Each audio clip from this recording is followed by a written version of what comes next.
नमो अरहन्ताणं नमो अरहन्ताणं नमो अरहन्ताणं। हम एक ज्योति की साधना के लिए उपस्थित हैं। आत्मा की ज्योति और तेजस की ज्योति, हम दो ज्योतियों के बीच में अपना उपक्रम कर रहे हैं।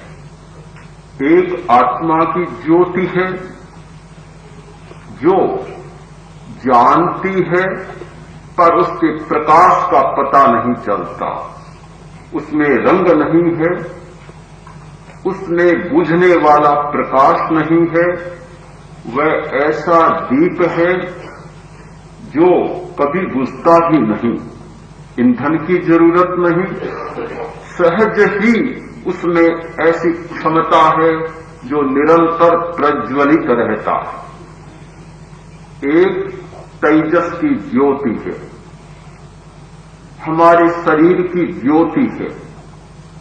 हमारा एक सूक्ष्म शरीर है, तेजस शरीर, उसकी ज्योति ध्यान करते करते कभी स्फुलिंग सामने आती है, कभी कोई चिंगारियां सामने आती हैं, कभी रंग सामने आते हैं। वे रंग, वे स्फुलिंग, वे चिंगारियां सारे उस तेजस शरीर में से निकलते हैं और हमें दिख जाते हैं। जब हमारा मन सूक्ष्म होता है उन्हें पकड़ लेता है। ज्योति की साधना करने में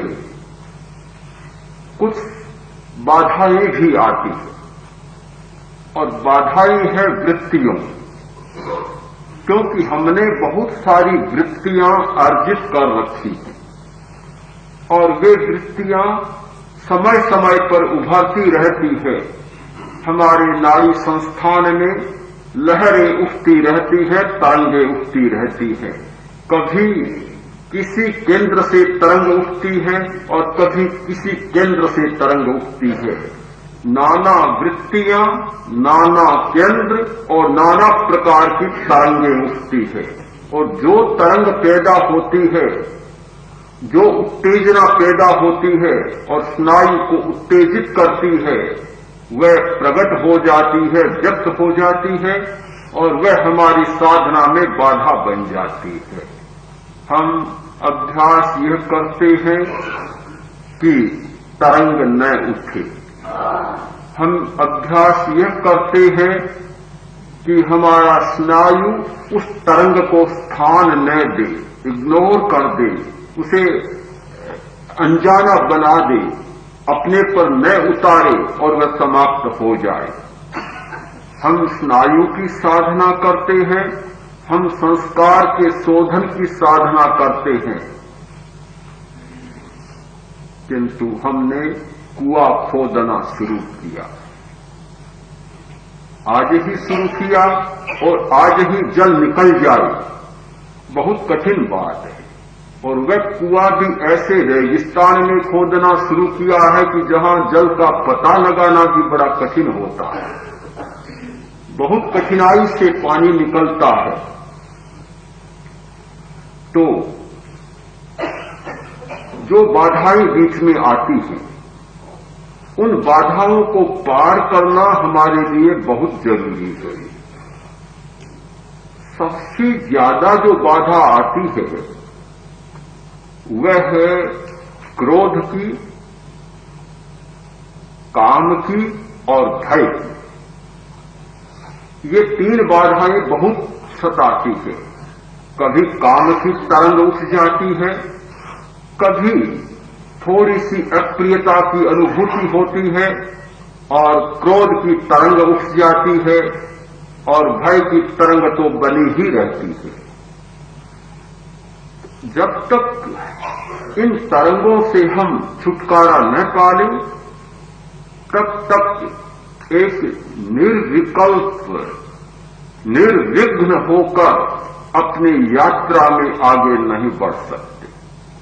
बहुत जरूरी है इनसे निपटे। इनसे निपटे इससे पहले है कि हम अपने दृष्टिकोण से निपटे। हमारा दृष्टिकोण बहुत ही संक्रांत है। वह एक पारदर्शी है, स्फटिक है। हमारा दृष्टिकोण एक स्फटिक है, किंतु स्फटिक की कठिनाई को भी आप जानते हैं, एक पारदर्शी की कठिनाई को भी जानते हैं कि पारदर्शी होता है वह दूसरे का प्रतिबिंब बहुत जल्दी पकड़ लेता है। स्फटिक के सामने जैसा रंग आता है, स्फटिक उस रंग को पकड़ लेता है, वैसा प्रतिभासित होने लग जाता है। तो दृष्टिकोण की कठिनाई है उसकी पारदर्शिता, और पारदर्शिता की कठिनाई है वह संक्रामकता। हम इस संक्रामकता से कैसे बचें? हमारे सामने नाना प्रकार के विचार आते हैं और वे विचार हमारे दृष्टिकोण में प्रतिबिंबित हो जाते हैं। हम अध्यात्म की यात्रा के लिए चले, हमने तैयारी शुरू की कि आत्मा का दर्शन करें, आत्मा की यात्रा करें और राग को एक नया मार्ग दें।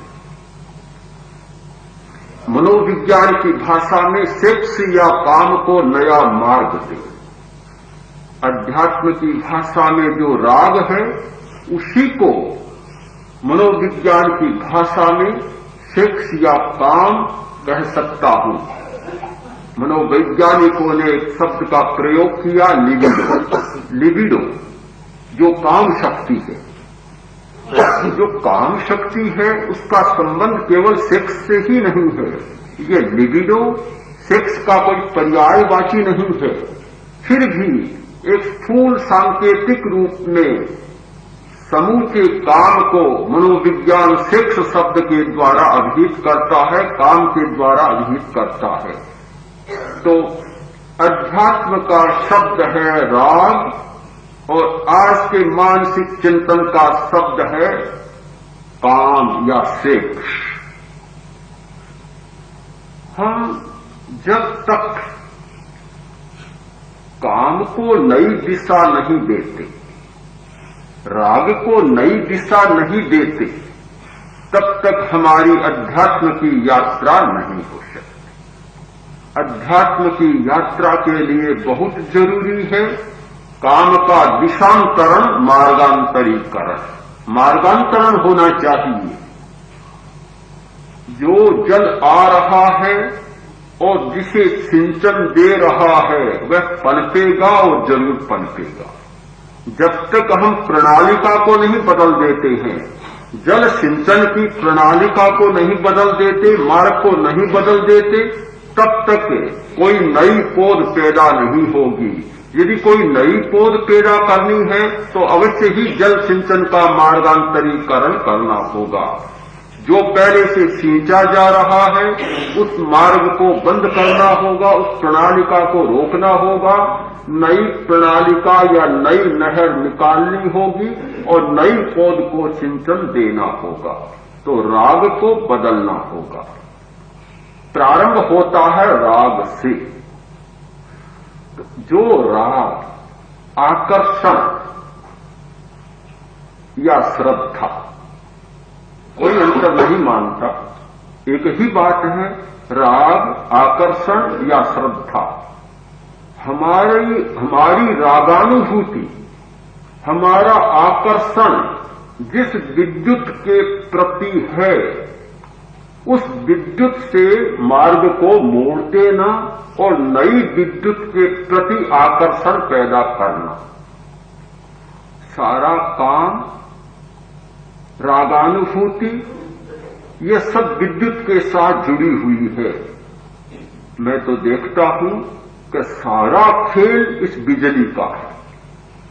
बिजली के सिवाय कुछ भी नहीं है। राग क्या है? एक व्यक्ति का दूसरे व्यक्ति के प्रति राग होता है। राग का मतलब ही है कि उसकी विद्युत और सामने वाले व्यक्ति की विद्युत में संयोग होता है, अनुकूलता पैदा होती है और राग निर्मित हो जाता है। यदि विद्युत अनुकूल नहीं है राग निर्मित नहीं होगा।